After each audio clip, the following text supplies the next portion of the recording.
How's it going, guys? Thanks for tuning into this episode of the Phil Talk Sports Podcast, the final episode for the year 2021. I'm joined this time by the coach, Luke Schultz. How's it going, man? It's been a while. It's good.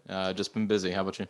Pretty busy myself. You are actually the first person to do an in-person podcast with me, really all since the last time you were on, and in the new studio too. So yeah, that's pretty cool.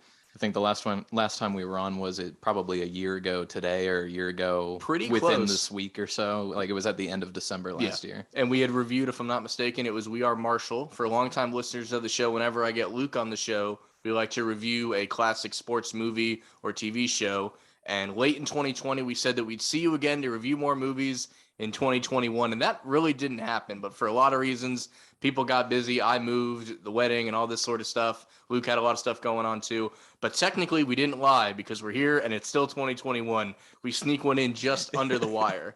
And today, we're not going to review any specific movie. We're actually going to talk about the state of sports movies in general. And we're going to get to that here in a little bit. First, I want to talk about more current events, and we're going to get into the state of sports movies here. It's just, I hope everyone had a good Christmas also. It's December, 28th? 30th. 30th. It's the day before New Year's Eve. Yeah. So we're sneaking this in just under the wire. We're going to start actually, as Luke and I being both UCF, former students and fans and everything. We had an early Christmas gift this year at the Gasparilla Bowl, the day before Christmas Eve, if you will. And UCF beats the Gators, of all people, 29-17. And we're just going to riff on that game a little bit because I haven't talked about it on any form of the podcast so far. So leading up to this, I'm going to throw this over to you.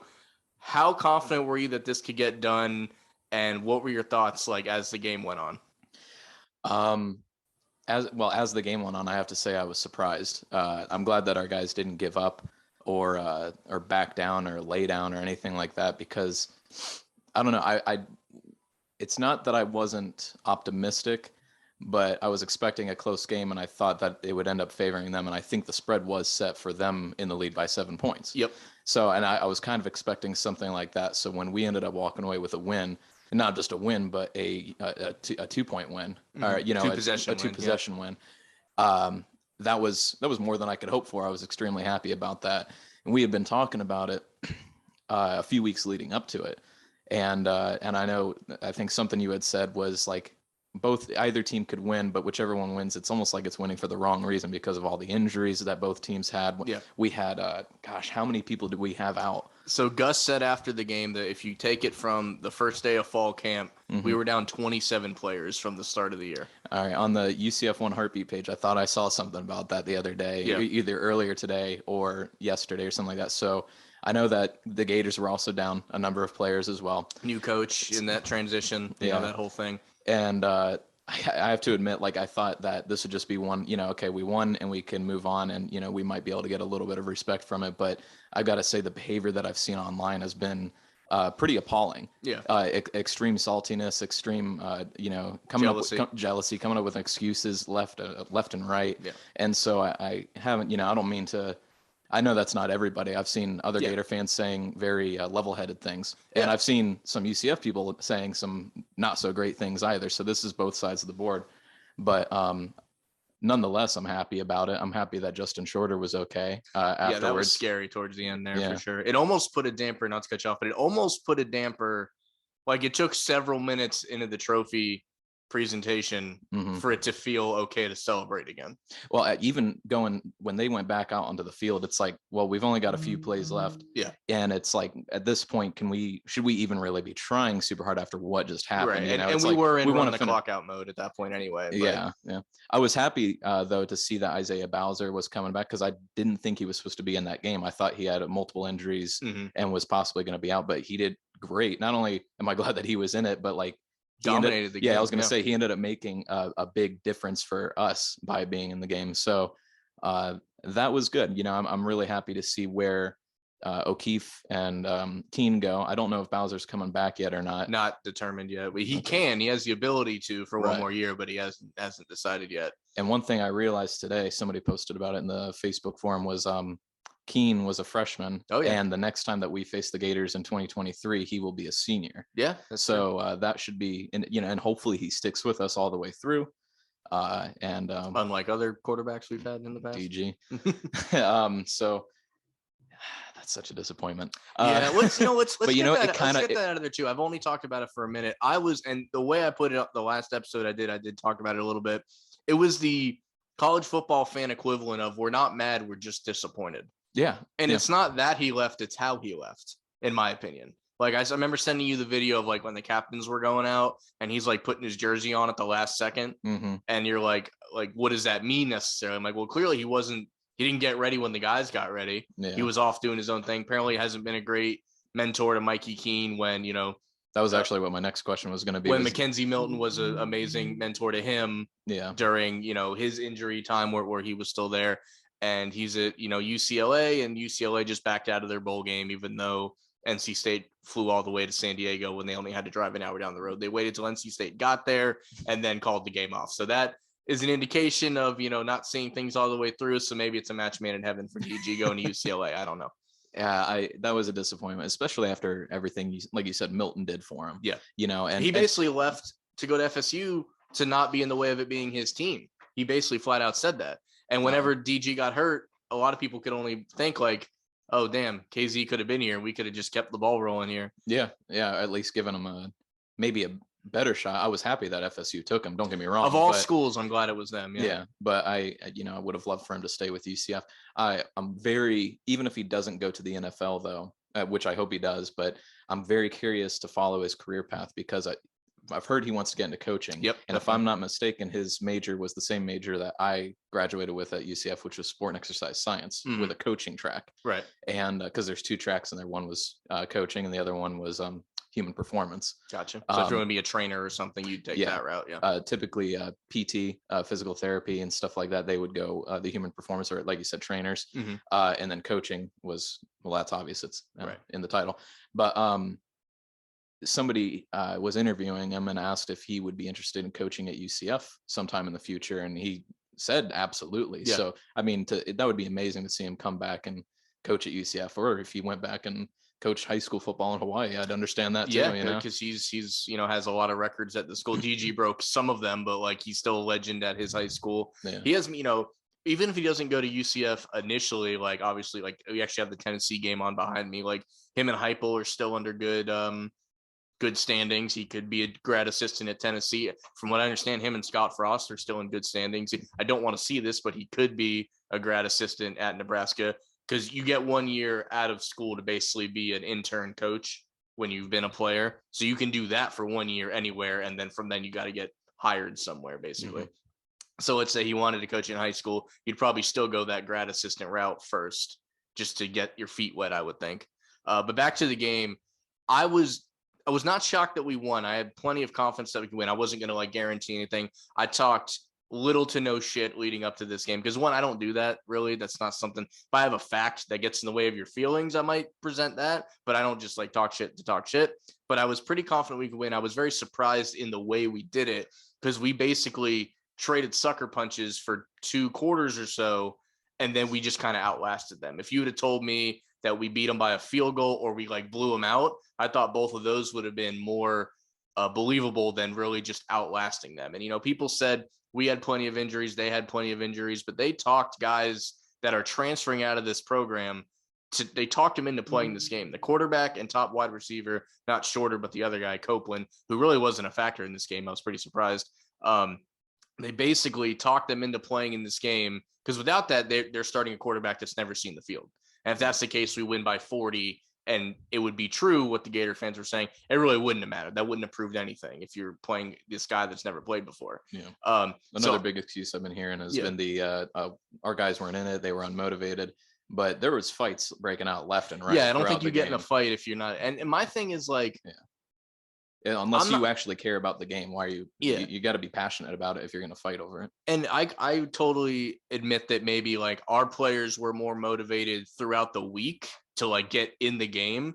But if you're a Division I college football player and you put on your pads and helmet and go out to a stadium that has 62,000 people in it, the same amount that the Super Bowl champion Bucks would play in front of in their stadium, you're playing in the Super Bowl champion stadium. in front of 62,000 people, maybe you weren't hyped up before the game, but like once the game starts, I would imagine the football player in you takes over and you're pretty motivated to win. I don't think you're running routes unmotivated, because when you do that, guess what? That's how people get killed. Like once you're on the field, you have to be as motivated as ever. If you're a lineman and you're not motivated, that could get somebody killed. We've seen it before. Maybe not to that extent, but you know what I mean? Seriously injured, at least. Yeah. So I don't doubt that UCF was more motivated throughout the week and through the Twitter smack talk leading up to it. But once they're on the field, like if you're not motivated, like then you shouldn't play. Like, what's the point of suiting up? Yeah. Yeah. I mean, a true player is going to want to play every play. Yeah. With effort. Mm-hmm. And so, yeah, I 100% agree. And that it's not just them, it seems to be the case with a lot of these superior conferences.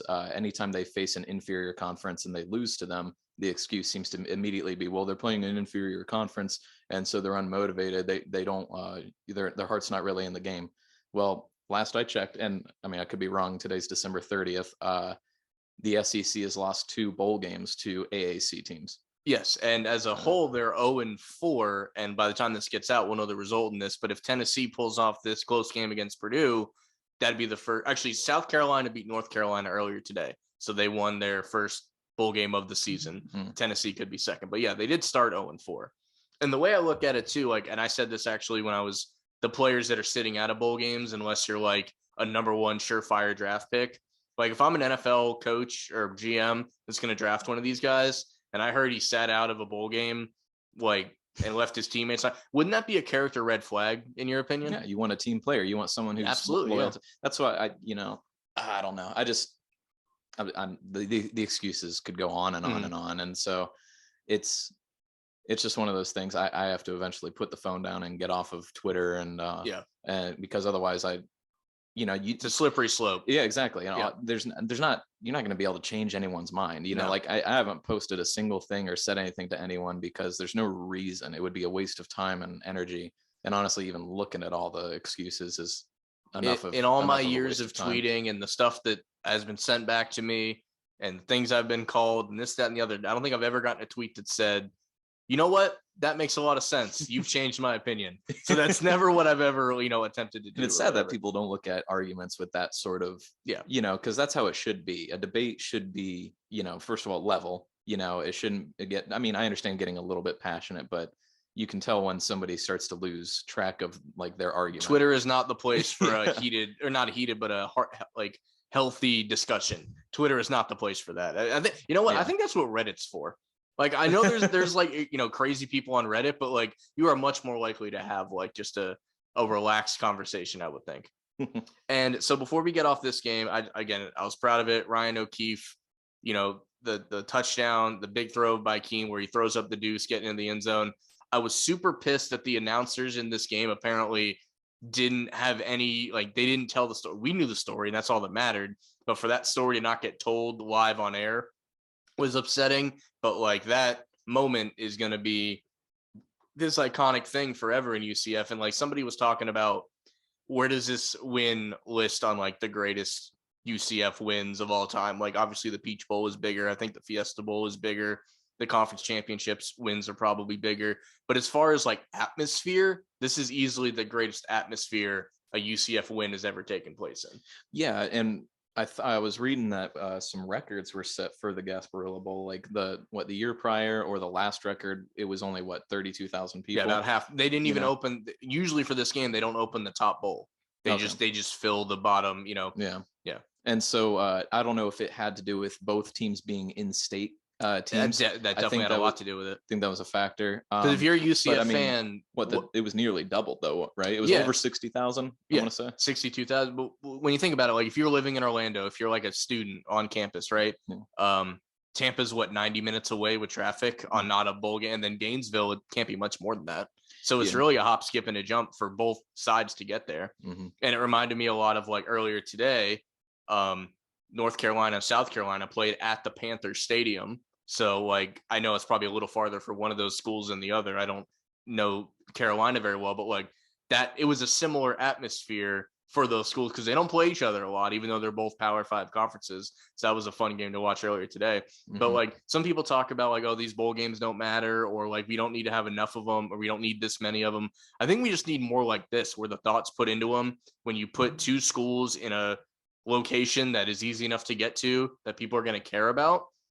And then your problem solved. Even just from a marketing or a financial standpoint, yeah, the sales are gonna go through the roof a hell of a lot more than when people have to travel from out of state. Yeah. Or even if it is going to be out of state, then make it a neighboring state, you know? Yeah, make it somewhere easy. Like when we went to the Peach Bowl, for example, we had to go to Atlanta, and Auburn from Alabama went to Atlanta. That was a feasible, fairly cheap plane ticket to go from Florida or Alabama to Georgia. Like that's still within reason for people that are trying to go. It's even a pretty good drive too. Yeah, like if you wanted to road trip it with your buddies, like it could be done. So the last thing I want to talk about as far as this game goes, and I know not everybody listens is a UCF fan, so I don't want to stay on this too long, but I just think it cannot be said what a great job Mikey Keene did stepping into this like terrible situation. Like this kid enrolled early at this school. He graduated high school early. He had about 3 college starts when he should have been getting ready for prom.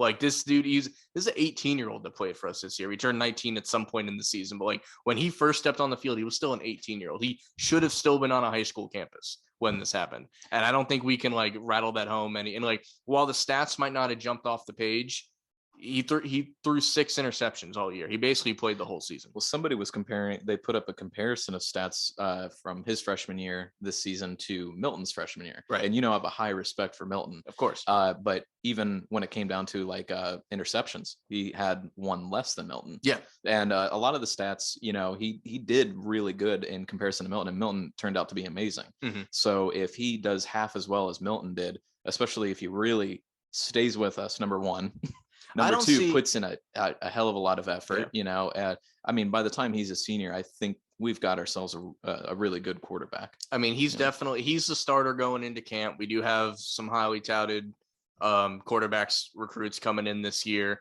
I think Mikey Keene starts the year as a starter regardless. I think what happens throughout the year, things might change or whatever, but like I think it was a great performance especially for a freshman. And if he never, for whatever reason, never plays it down for us again, which he will, but I'm just, going to extremes here. He's a UCF legend forever because he's the guy that beat the Gators, if nothing else. And that's a pretty good place to be, I think.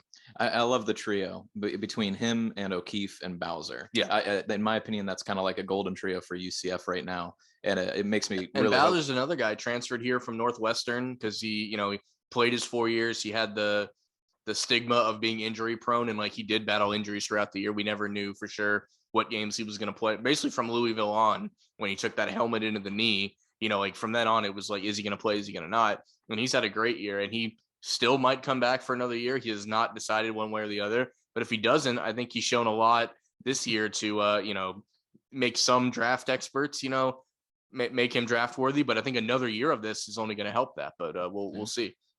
Fingers crossed. Yeah, absolutely. So that was the day before Christmas, and then the day of Christmas, I don't know what you had. Christmas Eve. Yeah. So the day before Christmas Eve. So on Christmas Day, Luke, I don't know if you possibly saw this, but it's kind of eerie that this happened. I spent a lot of the earlier parts of Christmas Day watching the John Madden special that was on it, documented his whole life. It debuted on Christmas Day, which is kind of eerie because then we learned a day or two later that we actually lost the legendary John Madden. And I haven't gotten to talk about that yet. So before we get into sports movies and stuff, I think it's important to talk about this guy that I've been putting on Twitter a lot. This guy's had 3 separate Hall of Fame careers. One as a coach, one as a announcer, and then his contributions to sports video games as a whole, which is a whole nother conversation we can have one day about sports video games. And just like an incredible person for the sport of football. This is a guy that was drafted in to the NFL by my Eagles, by the way, had an injury in training camp, never got to play a down in the NFL, transitioned quickly into coaching, is the winningest coach as far as win percentage goes in the NFL, more than Vince Lombardi, more than Bill Belichick, more than anybody you can think of. And then, when that was done, he's like, I think I'll just become like the greatest person in the booth ever. So just an amazing dude at 85 years old. Like, I don't know where the sport would be without him in many facets. And it's, at 85 years old, like I'd sign up for 85 right now. That's a life well lived. But Whereas like Bobby Bowden, for example, who we lost earlier this year, we kind of saw that coming. We had heard that he's been battling sickness and things. He beat COVID for one thing for Bobby. He got one last W before he got out of here, but he just kind of later on had things happen. So we didn't hear this about John Madden. We didn't know. And apparently they have not given his cause of death, but it's listed as an unexpected death. So it's not like he was battling anything. So for this to just happen was definitely a shock to the world. And it's been great to see all the outreaching and memories and stuff that people are sharing of like such a great dude. Yeah, it's I mean, between their 2 deaths this year, I mean, that's a big hit to football in general, and coaches in general, and one as a college coach, and the other one as, like you said, a professional and an announcer. Yeah, I mean, it was one of those things growing up in the 90s, especially playing like the N64 back in the day, you immediately knew the name Madden. Yeah. Madden 98, Madden 99. Those are the first games, the first of the sports games that I had ever played before. Mm-hmm. And I'm not wrong in saying his voice was in the game too, right? Like until he retired as a announcer in 2000, I guess that would be 3 or 4. Mm-hmm. He would do the audio for the games as well. So you got to know his voice very well too, and even if you didn't watch, like I might be wrong, but like you might not have watched games like on a weekly basis, but you even knew him just playing the video game too. Just playing the video game, yeah. And then eventually I remember seeing him do a little bit of announcing, but like you said, he retired by 03 or 04. His last game that he called was the first Super Bowl that Tom Brady won. So that was 2003, I believe.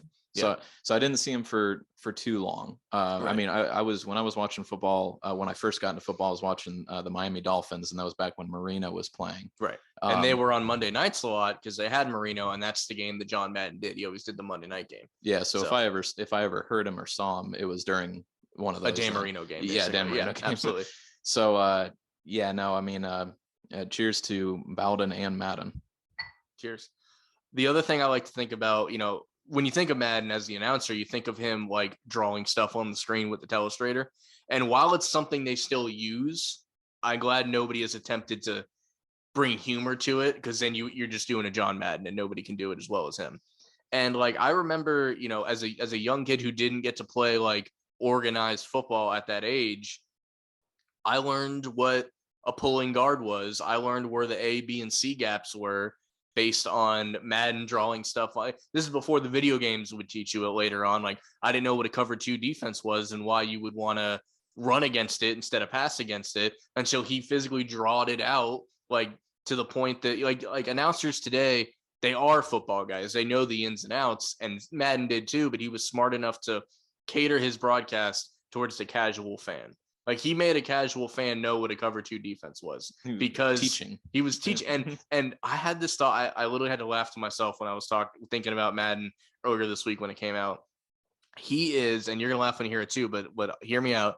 He's the Bill Nye the Science Guy of football, because he made learning entertaining for the thing he was trying to cover. Okay. He didn't have to like Bill Nye. I didn't know I was going to talk about Bill Nye in this podcast, but like he's a true scientist, but he chose to educate youth instead of, pushing forward with his field. And obviously John Madden had a Super Bowl winning coach, so he accomplished what he wanted to on that brand. But like, I think a lot of people knew the basics of football just because of the way he presented it, I think.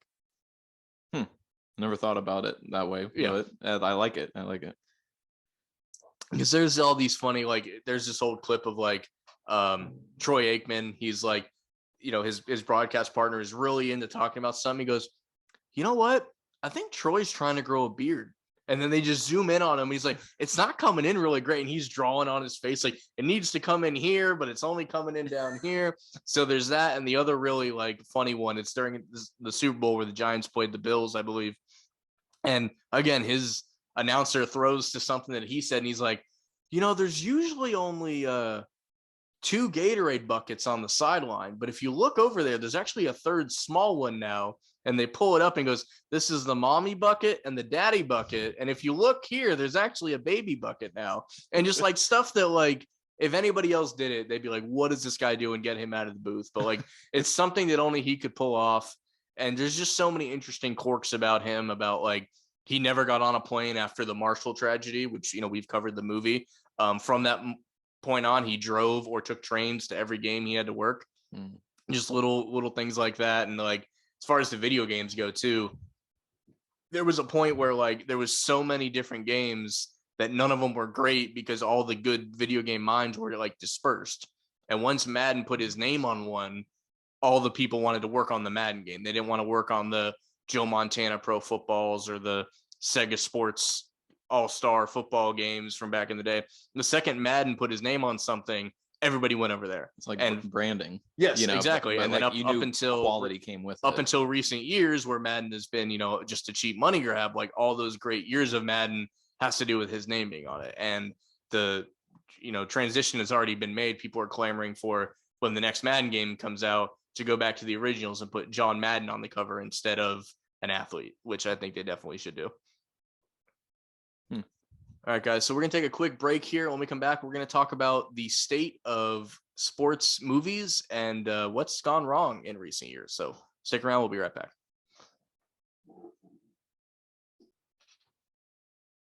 All right, guys, we're back, and we're going to talk a little bit about sports movies as a whole. As I've mentioned earlier, if you're a longtime listener of the show, when I have Luke on, we review sports movies. We've done one season of that so far. We've done a TV show and 3 movies, 5 episodes in total. And we planned to do a season 2 of that in 2021. That didn't happen for many reasons. We mentioned some of them earlier. But another thing that came up is I wanted to maybe do some more like current ones. There's plenty of great movies from the past that we're going to bring back in this season 2 that we're going to do in 2022. But a couple movies came out that like didn't really interest me. I tried to watch the Safety on Disney Plus, that movie about the Clemson's safety player, I know whose name I forgot, and like couldn't get into it. We were going to review that. That didn't work. The new Kurt Warner movie is out. Not a lot of good reviews. There's a Netflix movie about Sean Payton where Kevin James plays Sean Payton for some reason. Like the buzz around sports movies has kind of died unless you count something like Creed. That's probably the last good thing that's come out, and like boxing's kind of its own genre. So I guess I open this up to what has happened to sports movies? Like there really hasn't been a good one in quite a while. Am I going to jump in right here? Yeah. Okay. So that's called a setup. Yeah. In the business. Lob it my way. Yep. So actually it's funny that you mentioned Creed because before we do these podcasts, sometimes I'll have Phil, toss me a couple questions of something I should be at least mulling over ahead of time. Mm-hmm. And one of them was, what do I think the last great sports movie was, at least in more recent years. And I have to admit, I haven't kept up with it as well as I probably should have. Like I still haven't seen Safety. And the other one that you were referring to, well, that just came out, but really okay. Like in general in the past, Cool Runnings is the most recent one for me. But in the last 3 to 4 years, there really even hasn't been one released. There's not even much to not be up on. I mean, I'd say part of that has to do with COVID. I think it has to, like, I don't mean to be pointing out the elephant in the room, but I think that's a big factor. However, other movies have still come out. So, but even prior to that, I would even say like 2017 through 19, there was no sports movies to my knowledge. Well, like I said, it's not just COVID. I think it might have to do with a lack of maybe ideas in Hollywood. I mean, and the thing is, if you go into sport history or anything like that, there's so much they could do. Yeah. But it's also really hard to overcome what has been done. Yeah. And Hollywood, as much as I love movies and all that, they seem to, over the last 10 years or so, be running out of ideas. And I don't mind remakes at all. Yeah. I actually enjoy them, especially when the remake is just as good as the original, if not better. But it's definitely a trend that's going on where they can't, even horror icons are becoming really hard to make. They're remaking those now too. They're just remaking horror icons. And so I think, because you can't really remake a sports movie. Well, I was going to say, you just took that in an interesting spot. Not to throw you like on the spot here, but like if you were to remake a sports movie, like which one would you even attempt? I guess is my question. God, you'd have to go way back. I think. Well, I don't think you could do something that's been done in the last 20 years. Well, the one that jumps out at me, and we're kind of bordering as far as 20 years goes, I think one that you maybe could do is Remember the Titans. I think that could be done just because one, the racial equality is a lot more potent now. And like it's old enough that a new version is fine, but it's new enough that you're not like The Longest Yard, probably people never thought it would get a remake, right? Yeah, you're right. Then they twisted a little. It's more of a comedy than the original, for example. It is, and with the fact that Burt Reynolds in it almost makes it seem like it ties them together, like a requel. Yeah, like a reboot / sequel. Did you just make that up? No, it's a real thing. Oh, okay. So there's a sequel. I was going to give you all the credit just now. You should have just lied. That would have been awesome. Yeah. No, but there's reboots and sequels, and then there's like spiritual sequels, which are more, or spiritual reboots, and so they kind of call them like requels. And so that was, I don't know. I mean, it's not a sequel. It's definitely not a sequel. It's a reimagining, I would say. And so I didn't think about that. That was a remake. I'm curious if there's more that I haven't thought of that did get redone. Yeah. I'm curious if they would redo like, I don't know, Rudy or something like that. But I think Rudy could. Yeah, that's another one. Because it came out in what, 74? Or something like that. That's what it's based 80? Off of. It came out in the early 90s, I think. Someone will fact check me on that. Yeah, we did this whole conversation one time. Man, I feel bad because I love Sean Astin, but he's definitely not that old. Right. That's true. That's my true. bad. Yeah, that would have thrown off how the Goonies timeline would work. He's gonna be pissed when he hears that you think he's like 90. Dude, I love you. Okay, yeah, you're right. It was made in the 90s. I want to say 1990, but you're right. It was based in 74. But going back to your original question of what do I think the last great great sports movie was in more recent years, or at least successful, my opinion would be Creed 2. Creed 2. So I didn't know if I could put because that's like it's a sequel in a way of a Rocky franchise. So it doesn't not count, but I tried to dig a little deeper. So what I came up with was Moneyball in 2015. And that's 7 years ago, and there's a lot of movies that I'm behind on, I have to admit, which is a good reason to do this podcast, is because it introduces me to even more movies. Yeah. Like 42, we did the podcast 42, and that night was my first night watching it. Right. Had a little too much. When I rewatched the podcast, I was like, Steve's losing it. I wish I had kept a little bit more control, but it was fun. It was a great movie, and I have a huge respect for it now. And you're right, it was more recent. That was 2013. Moneyball I still need to see. Okay. So but that's even like not seeing it. It's got Brad Pitt, or not Brad Pitt. It was okay. Yeah, Brad Pitt. I want to say Jonah Hill. Like even without seeing it, you could see why that one made money just based on who's attached to the project. Oh, I mean, I was watching The Simpsons recently, and they broke down Moneyball. Basically, it was like a parody of it where Lisa breaks it all down into science. Yeah. So it shows that the sports can be scientific. So maybe we haven't picked the 5 for season 2 yet, but it sounds like we need to throw that one in there just because it's the way I got to throw down the gauntlet, the last great sports movie. And I guess what goes into it now is like, what are the different types of great sports movies? And like Rocky, the first Rocky came out in like the 70s, right? Was it 76? I think 76. And then basically everybody kind of made the Rocky equivalent of their sport, the underdog that wins it all, right? A bunch of movies got made like that. And and those are great. I'm going to be getting into that in a little bit. Yeah, and those are great because there's plenty of stories like that. Like Glory Road, which is one I want to do at some point. It's essentially the Remember the Titans of basketball. It's a small school that won the NCAA tournament, and they beat Pat Riley in Kentucky. They slayed the Giant. The American Revolution. Yeah, 1776.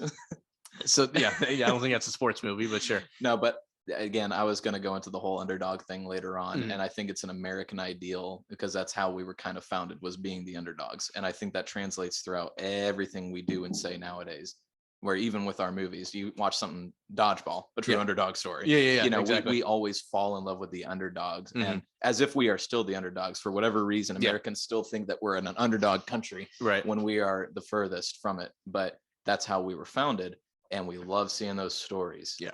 And then the opposite of that to me is the like life is hard, get used to it kind of movies. And like the first one of those would be like Bad News Bears, the original. And like they remade that. That was another one that got remade. But like this ragtag group of kids, they come together, they start playing good baseball, they make it to the championship against, the kids with all the money and the sponsors, and they lose. And it was a movie that, was supposed to teach kids. It was literally made to teach kids that you are going to lose sometimes. And it's and if you've seen that movie, like when it's over, the kids are like, damn, that was a wild ride. And then they go to like Pizza Hut or something. Like it's a movie that taught you to like you're going to lose, and it's really how you react to it that matters more than the loss itself. And then Friday Night Lights, the movie, which while I'm not a fan of, is another movie that like they lose. They, they Super Bowl it. They technically even Rocky 1. Rocky 1 is lost. That was a loss, but that was a moral victory. Oh yeah, well, absolutely. And that's I'm gonna talk about that a little bit more later, but it technically was a loss while still being like nobody expected him to do as good as he did. Yeah. And that's what's great about the second one is then he gets gets round 2. And then so there's like you do lose movies, because that happens in sports. To every great sports movie, there's that other side, where the team loses. And then to me, there's two other kinds. There's the historical accurate movies like 42, like We Are Marshall, that we've already reviewed. And then there's kind of the fun fictional. Some are like more set in reality, like Major League, I think my favorite sports movie ever, which I hope we get to one day. It's a real team, the Cleveland Indians, but everything else is fabricated. And then there's a movie like The Replacements, where it's a fictional league, or like Any Given Sunday, where like none of the teams are even real. And it's all, so it's like you have fiction. Go ahead. Well, I was going to say, we've even joked about doing podcasts way down the road of going even further out, even further fictionally, like with Space Jam or Space Jam. That's a good example just off the top of my head. But still kind of tackling sports, but clearly not. But it's based in reality. It's Michael Jordan being Michael Jordan, and he played for the Bulls. And at the end of the movie, spoilers if you haven't seen it, he goes back to play for the Bulls, and that dodgeball. That goes into dodgeball too. And Space Jam 2, by the way, I have not seen, and I would do it for the podcast, but I don't think I'd watch it any other way. So out of those, let's call it. So you have the underdog stories, the It's Okay to Lose movies, historically accurate, and the totally fictional sports universe. What do you either think is the best, or what do you enjoy the most? Either one. Oh, out of those 4 genres? Yeah. I like when a historically accurate sports movie gets made. They're not all great, but when a good one is done well, like 42, like We Are Marshall, I think it's great. But I almost enjoy the fictional ones, because the creativity it takes to make one of those, I think, needs to be applauded. Like in The Replacement, where you have to not only come up with your team, the team that the movie's about, but like the other team, you have to give them a personality. Like this team's bad, and this team's dirty, and this team's this, that, and the other. And I think it says a lot more creativity if you can conjure up this whole fictional league. That's true. Yeah. I agree with you there. Out of those 4, as much as I might knock the fact that we love underdog stories, they are really good, but I don't know, it might change based on my mood, like because when you present the fictional aspect of it that way, Replacements is extremely enjoyable. I love Replacements, and like I said, even jokingly talking about dodgeball, that's a funny ass movie. That is barely, and I don't say this as in dodgeball is not a sport. I'm not even going that route. That is barely a sports movie. I understand. It's more comedy, really. An example, but that's my point, is like going further out with those fictional ones is they can be a lot of fun. Yeah. You know what I mean? And like The Wrestler, I don't know if you've ever seen that with Mickey Rourke. That's a movie about pro wrestling, and you can call it a sport whether you want or not. I'm not here to argue that point, but like that movie could have been made about any profession that your body breaking down affects you from doing that profession. It could have been about being a soldier, could have been about being a construction worker. It could have been about anything that involves, like, the older you get, the harder it is to do what you do for a living. It just happened to be about wrestling. So that's barely a sports movie, I think. So there's movies that have skirt the edges, or they're multiple genres. And then you can go all the way to the outside of, like, I think Twilight has a baseball scene in it where all the people play baseball. Like, that's clearly not a sports movie, but sports can be in it, That brings me to kind of the Mount Rushmore thing. Okay, So we'll get to that now. We'll start, like, what do you, and before we get to it, so when we say Mount Rushmore of something, because people use that term a lot, and what a lot of people mean is, what's your top 4? And to me, like, I would just call that a top 4. To me, a Mount Rushmore is like, what's the foundation of sports movies that kind of symbol or defining. The 4 things that define your taste in something. Yeah. So that being said, your Mount Rushmore of sports movies. Well, I was going to make a joke about, because you said, what was it, Twilight? I was going to say Harry Potter, because the Quidditch. Quidditch, hell yeah. No, so you want to go back and forth on this? I'll start with the first one. Let's just, because we might I don't know. We haven't said these yet, so we might line up on a few. So we'll see. So this is first reaction, just so you guys know. He does not know mine, and I don't know his. Right. But I decided if I was going to do a Mount Rushmore defining movies of sports in general, not even a specific sport, but just sports in general. But your taste. Also, I have to admit, my bias kind of does come into play because it's what, I saw growing up or, whatnot. I decided to go with 4 different sports then. I think I tried to do that. I don't know if it worked, but yeah. it was tough on one. So the first one I'll start with is actually Rocky from 1976. Fair. Because of, first of all, it was probably one of the first big boxing movies. Yeah, it's like Raging Bull, and then nothing else happened until Rocky. And the thing is, Raging Bull was 1980. Oh, it was just black and white, and so it makes it look older. Yeah, but as much as I love Martin Scorsese, he even said, he was quoted saying that he didn't really understand the sport. It's more about the masculinity of being able to go into a ring and whatnot. It's kind of getting more into the psychology of it.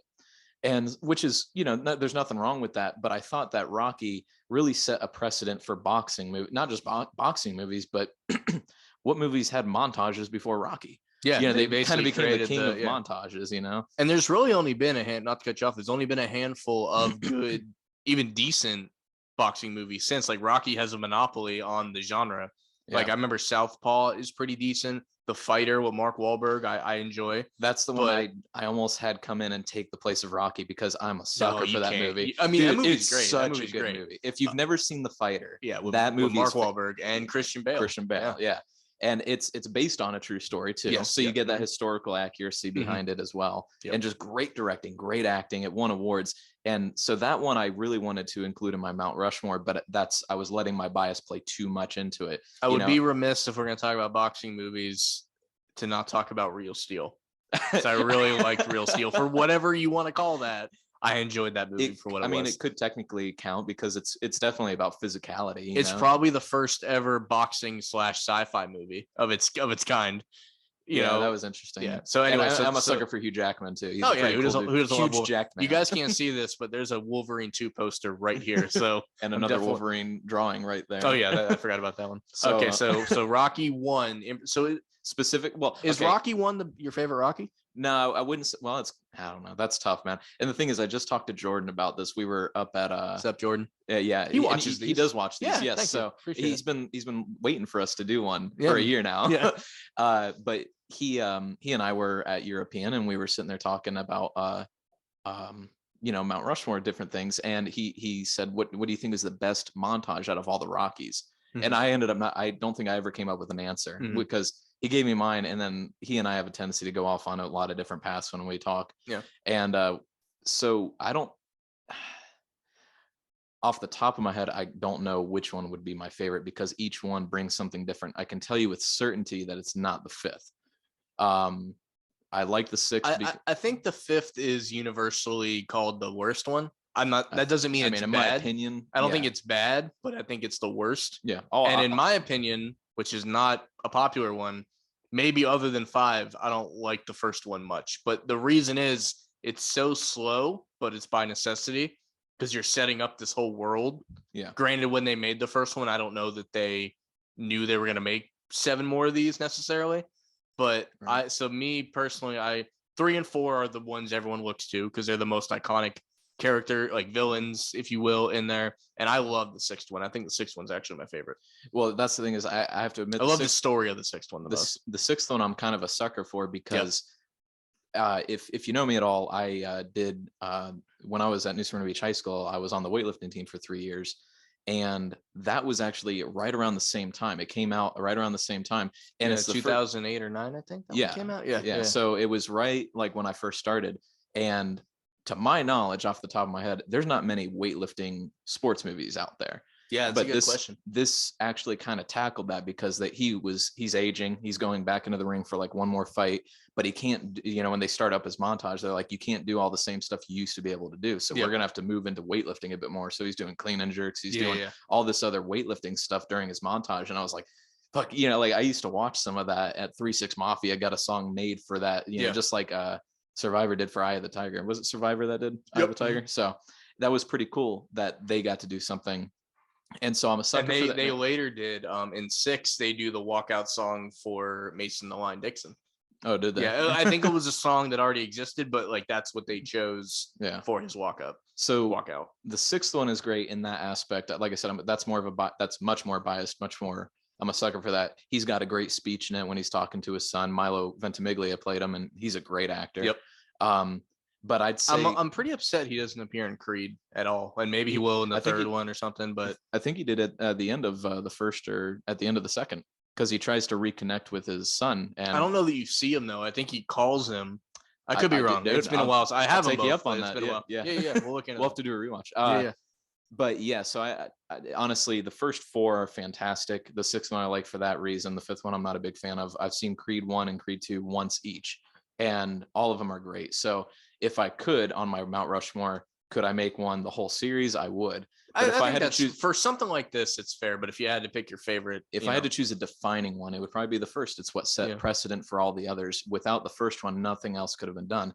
And I like that, again, we as Americans, we love underdog stories because that's what got our country started. We were facing a titan of the world, England. France hadn't taken down England or anything like that. But man, as soon as they heard that we were revolting, they jumped on that train to join us, and so did Spain, I think, just a little bit too. And anyway, not getting too much into history, but I think that what happened then kind of put this, mindset throughout American history as time has gone on. And even when cinema got started, we love underdog stories. Yeah. We love to root for the underdog. And it's, you see it all the time, and not just in sports, but hell, in, love and all that stuff. So I will say real quick, 6 is my favorite overall, because it's the one I can rewatch the most and enjoy the most. Mm-hmm. And as far as montages, a lot of people go with the Eye of the Tiger one. I got to go with the Hearts on Fire one when he's like working out in the snow in Russia. I think that's actually like an underrated. Like I think Jordan would agree with you on that. Yeah, he grows a beard for no reason, because like I don't have time to shave. I'm lifting shit, like that's. But so that's the third one, the montage, I do like, but I don't like the ending of it. The whole, them leaping around in the ocean and all that together. I was like, what? Why? I mean, I know you're celebrating, like he's doing good and all that, but I don't think I've ever jumped around in the ocean with another friend like that. I don't know. So you don't want to go to the beach, is what you're saying? I don't want to jump around with you in the water. Fair. All right. So Rocky in general holds the first slot, and you're giving number 1. Specifically number 1 for the Mount Rushmore. So that's 1 down. Yes. And it was close. Like I said, The Fighter, I was really thinking about throwing in there. Really like The Fighter. Really underrated movie. Yeah, and I wanted to even throw it in there on a different spot, but for me, it was important that I chose 4 different sports. So I didn't want to do 2 boxing and then limit myself to just 2 other sports. Mm-hmm. So here, and real quick, just because I don't think it'll come up again, but Warrior, which is one of the only good MMA movies, also very good. And I'll throw in there, it's more street MMA, the movie Never Back Down, as far as combat sports go. I remember that one. It's also a shocking. That's kind of a deep cut, though. It's a shockingly good movie because and they made a second one that's even decent. But anyways, okay, so Rocky 1. And if you like Tom Hardy, for example, or Taron Egerton, who he's a pretty great actor as well. They're the 2 stars of Warrior. Yes, it's definitely worth seeing. It's something. And if you're a wrestling fan, Kurt Angle's in it, and he plays a Russian. Really? Yeah, I didn't know that. And an American Olympic gold medalist plays a Russian. So. So you're 1 down. So I'm 1 down. Go with one of yours. I want to hear one of yours. Okay, so I'll start. It has to make the Mount Rushmore, and 2 almost share this spot, but I'll start with Space Jam has to be number 1 because it's the first sports movie I probably ever saw, and it's barely a sports movie. I understand that, but it takes place in reality. It takes place in reality. Wait, that didn't happen? I mean, they are down right in the core of the earth. I haven't seen the second one yet. Like I said, if people want us to review it, I will do that for you guys, but I have no interest in seeing it otherwise. But it almost shares a spot. It wins out at the end of the day, but that and Sandlot, as far as because it covers the childhood sports movie. I was gonna say you kind of just hit kids sports movies, which I like, And like Bad News Bears is great. That's another kids sports movie, Mighty Ducks, which a lot of people like. I didn't. Maybe it's Giants. Living in Little Giants is another one, but maybe living in Florida, I didn't have the connection to hockey. That's why I maybe don't like it quite as much. as people other places. Yeah. But as far as it, so slot number 1 goes to Space Jam, narrowly edging out Sandlot. Will be number 1. So. Okay. So, and you kind of already explained the reasoning behind why Space Jam was a great movie, And I used to, so I don't think I'll ever get to tell the story again. When I was like 8 or 9, and that movie had been out for only a little bit, but I finally got to see it. My mom bought, I should say, my first pair of Jordans. And when it would be on TV, like you'd be flipping the channels and Space Jam would be on, I'd run and like put my Jordans on and have to watch the movie with my Jordans on. And and you can ask my mom this. It could be on at 9 o'clock at night, and I'll be like running around the house like, where are my Michael Jordan shoes? I need my Michael. So that was a funny like connection that I have. And like, the second one, I like that it's a spinoff and not a direct sequel. I think it was strategically not called Space Jam 2. It's called Space Jam: A New Legacy. So it's more of a spinoff, which is good because like you can't top what we ended up getting. I think it's kind of like what they did when they redid Aladdin. They were choosing a new genie. They went the right route of not trying to redo what Robin Williams did. No, because if you try to out Robin Williams, you're going to lose. Right. Yeah. So choosing Will Smith, who was acting around the same time and doing great acting around the same time as Robin Williams, around the 90s. I mean, granted, he had the same 90s charm. They were different ages. Yeah, exactly. Mm-hmm. He made it his own thing, and so I agree. Whenever we watch the second one, it would be awesome to maybe get a cameo of Michael Jordan, but I don't know. If that's happened because I haven't seen it, but we'll see. Yeah, I feel like that would have been out on Twitter. Like, there's no way that would have got kept a secret. Yeah, so I don't think he probably saw it and was like, I want nothing to do with that piece. Anyway, so what's your second? My second one. So I went with basketball, and I decided, and I know I might get some shit for this, depending on who's watching and all that, but for basketball, I went with White Men Can't Jump. Ooh, okay. And that's actually street ball. Yeah, because it kind of grounded the sport. You know what I mean? It's not about big corporations or associations or leagues or anything like that. And that's the thing, is a lot of these sports movies do deal with the major leagues. And that kind of brought it back down to it's a game. Yeah. And well, I mean, obviously they did a bit more with it. These two guys, Woody Harrelson and Wesley Snipes, are hustling people, and they end up in a local competition in Venice Beach, California, I want to say. Pretty sure, yep. And I got to think Peter White, I don't know if he sees any of these, but I actually never would have seen the movie if it wasn't for him. I only watched that for the first time like 2 years ago. Oh, really? Because I had it's doesn't get a lot of play, and it's not on any streaming service. So I had to like find the DVD at like a thrift store finally, and I did, and I have it. Very good. That's also a little bit of a deep cut, I think. Oh, that's good. I love it. It's comedic. Yep. It's funny as hell.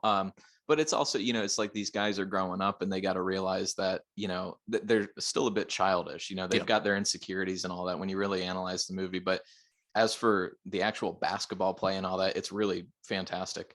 And like, I think basketball is one of the few sports you can make an informal version of.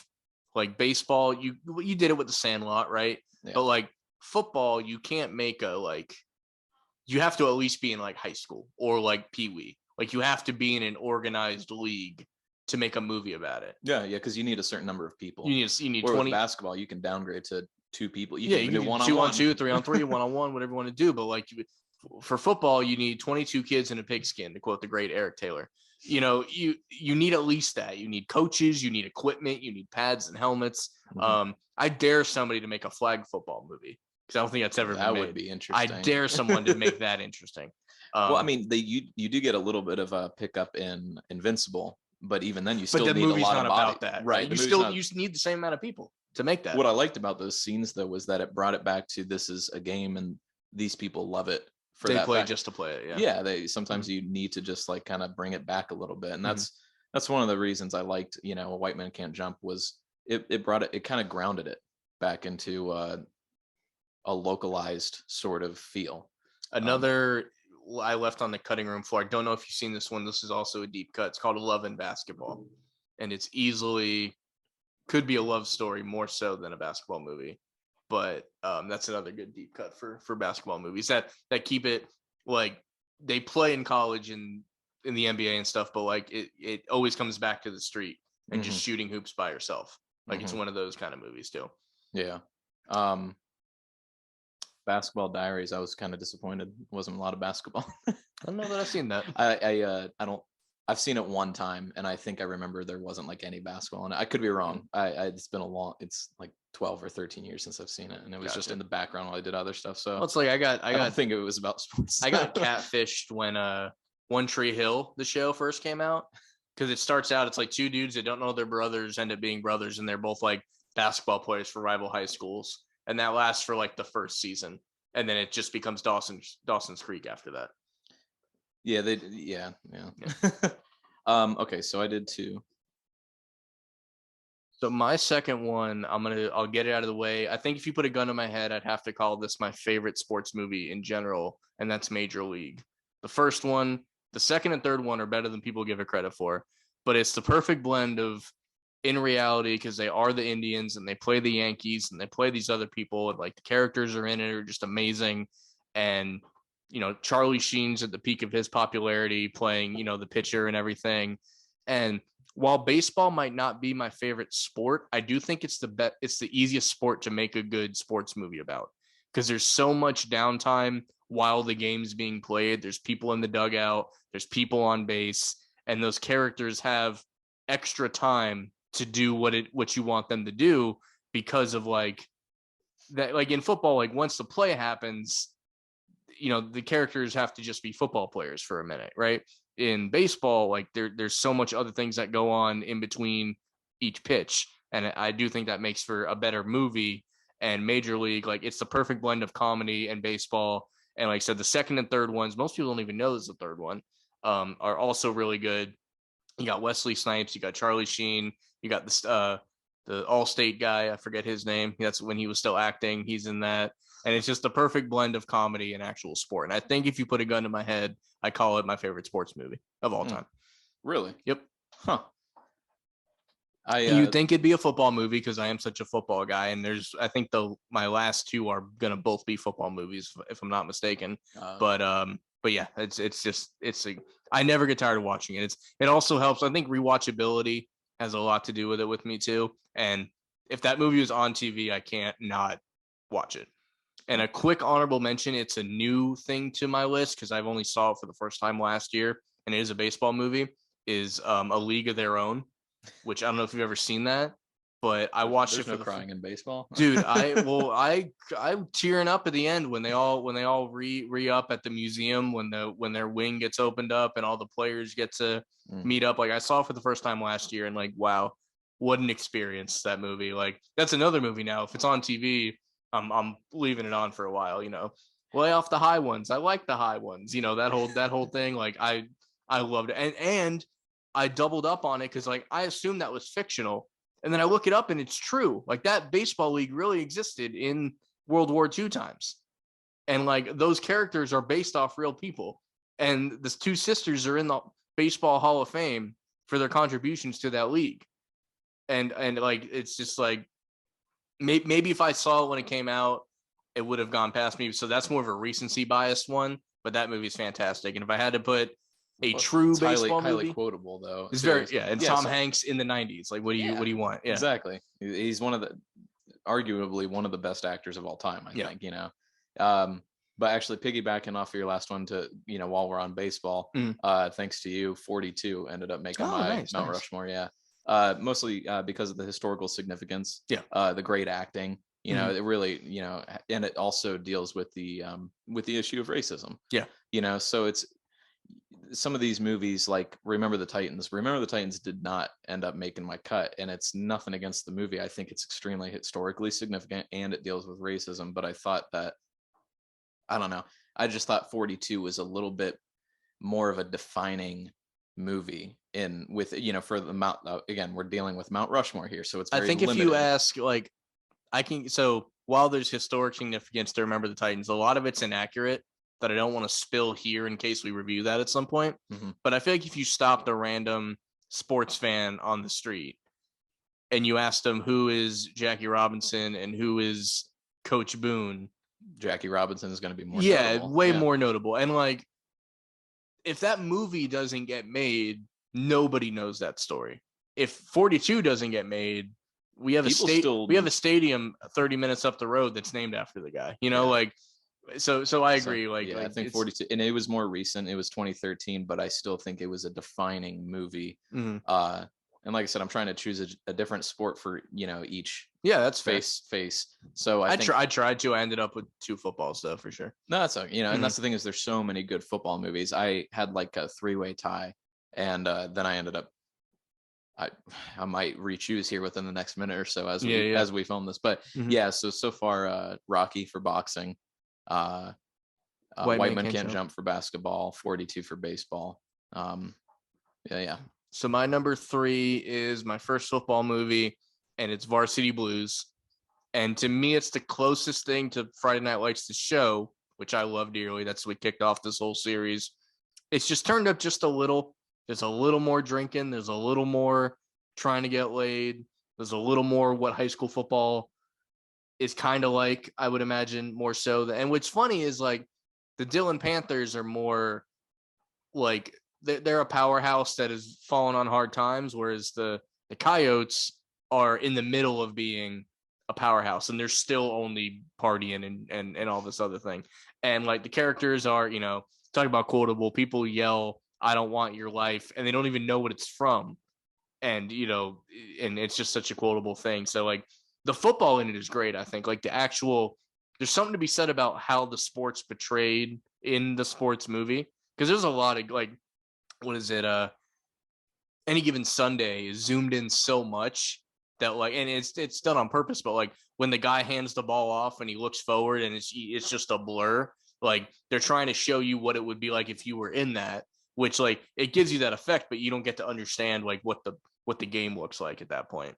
And Varsity Blues, perfect blend of like a serious story and, a comedy. There's whipped cream bikinis, there's tweeter end zone dance, there's Billy Ray Bob, and, just everything. And I it's a perfect blend of like, I love when you can show a sports movie to a non-sports fan and they can enjoy it as well. And I think this is one of those, Major League being the same. Really, I think all 3 that I've picked so far, Space Jam, obviously, almost everybody has seen Space Jam, whether you like know what a 3-point shot is or not. So like really all 3 of these, as much as I love them for like the fan service, you could easily just show them to anybody that doesn't watch sports and they'd still enjoy it. Yeah. You could also do Not Another Teen Movie because a lot of that was parody off of Varsity Blues, wasn't it? Yeah. Mm-hmm. Yeah. I'll admit, I kind of consider the comebacks too. That's the full blown parody of like every sports movie combined. Oh, I don't know if you ever seen that. That's its whole other. How they made like Scary Movie. Yeah, it's literally just called The Comebacks, and it parodies every sports movie in one movie. It's hilarious. I'll have to check that out. Yeah, definitely. No, Varsity Blues was up there. I had considered it, and then I thought of 3 others, and this is where bias did come into play. Mm-hmm. And the 3 that I ended up kind of having a 3-way tie with was The Replacements, We Are Marshall, and of course I would blank on the spot right here, Invincible. Okay. And each one was for kind of different reasons. The Replacements I decided to toss out because I was almost too biased. It's a movie that I really do enjoy, but I don't think it would be a defining football movie, or at least not as much as the other 2. Mm-hmm. I know that a lot of people would arguably say Rudy, which I saw once, but I'm not a Notre Dame guy. I'm sorry, and I don't know. I found out some of those things were inaccurate. Some of them. Okay, like I said, well, I started off with a lot of, and then I kind of backtracked, but there's enough of it that is historically inaccurate where I'm not. It's not one of those things. That is the problem. We mentioned one of the genres, historically accurate movies. It could affect how much you enjoy the movie based, like, for example, and I'll just throw this in as a mini spoiler in case we ever review it. If you knew how much was wrong with Remember the Titans, you might not like it as much. But as it stands right now, great movie. And Rudy as a movie, great movie. Yeah, it was fine, but as for defining football movies, I'm closer to supporting Bodie from Blue Mountain State. There was that episode. Go Goats. Bodie. Nah, and I like Sean Astin. Don't get me wrong, he's a great actor. But so I ended up not doing that one. Like I said, it came down to We Are Marshall or Invincible. Invincible. And Invincible, I've seen it so many, I want to say 3 or 4 times, and We Are Marshall, I still have only seen from beginning to end. And that was the first movie we reviewed, because we did Friday Night Lights and then we did Invincible. Yeah. But it was just so great. And I think I kind of decided on We Are Marshall because, and again, bias is playing into this. Number one, I prefer college football over professional football. Fair. I've got just a big love for college football. Number 2, I do think it makes for a better story in a movie. I think it was pretty historically accurate, for the most part, right? And there might have been a few things off, but like it wasn't much. The story was good. It kind of deals with, I don't know about being an underdog, but definitely a regrowing. Like how do you come back from a tragedy like that? You've got some fantastic actors in it, like Matthew McConaughey and Matthew Fox. And then they also portrayed Bobby Bowden, and I'm kind of a sucker for that guy. He was a fantastic coach, and as they say, he was the last true Southern gentleman or something like that. So I love, he's got such a good attitude in that movie, and they didn't give him more than 1 or 2 scenes. He's in one scene, but like they made sure they showed you the importance of that scene. Yeah, who he was, and it was significant. And so I overall. And I'd say We Are Marshall. The thing is, before you say your last one, we might revisit this. I mean, well, so we could do this another year from now, and the answers might change. Well, this is a Mount Rushmore. I think if I do a top 4, it's different. It might be different, but the thing is, I think as we watch more and as more come out, and all that, I could see not so much the taste changing, but maybe our opinions of what we think is defining. Like if you ask for my top 4, obviously Space Jam won't stay in for me, but it's in my Mount Rushmore. That's the difference. But yeah, we could revisit it. To quote Captain America, I could do this all day. So well, again, we would want to revisit it after a significant amount of time has already passed, so that way we could see what has changed with us personally, because somebody else's Mount Rushmore might look a little bit different. Again, there's a bit of bias that plays into this. It's not. It's not a hell of a lot, but it's, because as we made our choices, we are keeping in mind like what we think is a defining sports movie, not just based on favorites. So, like I said, I could see it changing a year or 2 from now. Yeah. So those are my 4, and you got number 4 for. So my 4th one, you mentioned maybe putting this in and then didn't, but I will actually go with The Replacements. Okay. Because it is actually this weird. It might be one of the only movies like this where it's a fictional universe, but it's based on a true story. It's based on the 1992 NFL strike. And the Washington Sentinels are just the Washington Redskins. And they did have a team of scabs that beat the real Dallas Cowboys on Monday Night Football. That really happened. And they based it off of that. And I forget what they think is, I think he's Earl Wilkinson in the movie. He's a running back in the movie. But in real life, it's a quarterback named Tony Robinson who played at Tennessee that went to jail for like 12 years, and they got him out on a work release program to play for the Washington Redskins. That's fucking crazy.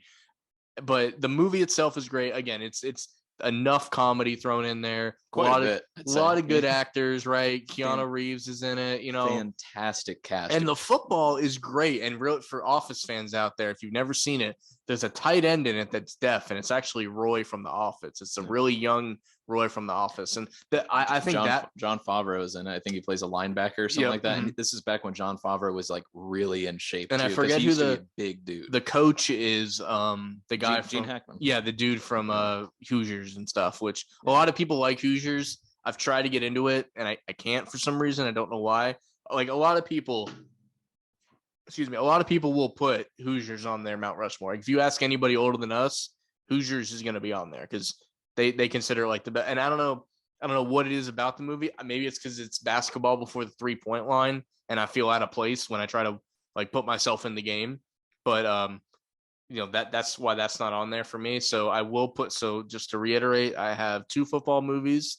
I have The Replacements. I have Varsity Blues. I have Space Jam / The Sandlot, but Space Jam edges it out. And then I have what was the other one I just said? I'm blanking. No, it wasn't A League of Their Own. Major League, of course, yeah. Which is And then my honorable mention, if before we wrap up, I'll throw it in there. I like how we each have a slash. Like mine is the boxer. Yeah. Or no, not the boxer, the fighter. Boxer. The boxer is a different movie. Yeah. But The Fighter, and yours is Sandlot. Sandlot, yeah. And then we're also going to do an honorable mention. So my honorable mention is Semi-Pro with Will Ferrell. I thought you were going to toss that in because you mentioned the whole 3-point line. Yeah. You know, like, what was that? The invention of the alley-oop or something? Yeah, exactly. Which, you know, it's totally stupid movie, but the basketball, and what I love is it's about the ABA, not the NBA. So the average person is like, maybe the ABA was like this. I don't know. I didn't watch it, you know. Will Ferrell is like, if you'd have told me before that came out, Will Ferrell's going to play a professional athlete in something, I'd be like, that's going to be terrible. You know, was the ice skating one?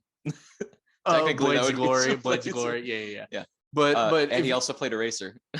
Talladega Nights. That's fair. Yeah. What's with this guy and playing comedic sports? But I love how he's as out of shape as ever in this movie, because it's like the 80s or the 70s where like the average athlete's like smoking a cigarette at halftime. Like it's just it's the best. And like just the names of some of the players, like the, you know, Coffee Black, who used to go by Sugar Dunkerton and stuff like that. And it's great. Basketball is another movie that I feel like it's a little easier to make a movie about.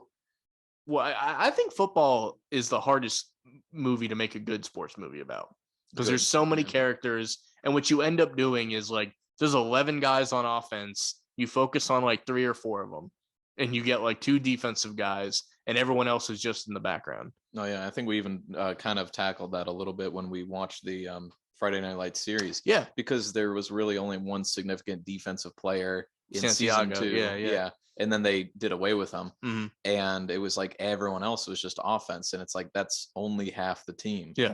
You know, you need and the kicker, defense. Like they don't talk about the kicker until Landry is a kicker at East Dillon. Yeah. You know, like a kicker, like that's probably the most interesting mind on the team, because like you should have followed that kicker through all the seasons, because like the mental gymnastics they have to do to stay consistent. Pressure. Exactly. I got to give them credit for pressure. For sure. All right, so let's reiterate here. Oh, I'm sorry. You get one honorable mention. Oh, Harry Potter. Oh, nice. Yeah, I'm just kidding. Talladega Nights. No, I don't know. I didn't think of an honorable mention. What comes to your mind? Yeah, so if we don't count the slash, then my honorable mention would absolutely be The Fighter. True. Okay. My Mount Rushmore would be 42, White Men Can't Jump, Rocky, and I almost said Invincible. We Are Marshall. Yeah, with honorable mention of The Boxer, The Fighter. God damn it. and then one more quick time. I have Varsity Blues, Major League, Space Jam, and what was the? See, there's so many titles floating around in my head. What was the other football one I just said? Varsity Blues. Varsity Blues. Yeah. And then my, fighting, like they're punching at the ground trying to pop up, is Sandlot and Semi-Pro, and then just at a distant past is A League of Their Own for sure. And as of actually, I know you're wrapping up the podcast and all that, but we are actually, the reason we're wearing UCF gear right now is actually there's a UCF basketball game going on at this moment. We're facing Michigan. Yep. And so we're going to be wrapping up and watching that. I'm not sure if they're at halftime at the moment. So we're going to wrap this up and jump to the second half, but we are going to end by saying season 2 of the movie reviews will be coming in 2022. And what did we say the first one should just be? I think we threw that in there and I don't remember it. we had an idea on the last podcast, and I honestly forgot what that idea was, but right now all I can think of is The Replacements. Let's just do I'm putting it right now. We're gonna do The Replacements, episode 1, season 2. Every season is gonna be 5 episodes, because that's what the season was. Doesn't mean it's gonna take all year necessarily, but the goal is to get 5 done in the year. So let's do that. So we will see you in season 2 in 2022. And Luke, it's good to have you here. First guest in the new studio too, so I hope this looks and sounds okay. We're going to tweak that a little bit as we get going here, but thank you guys for listening. Happy New Year, and we'll see you in the new year. Cheers.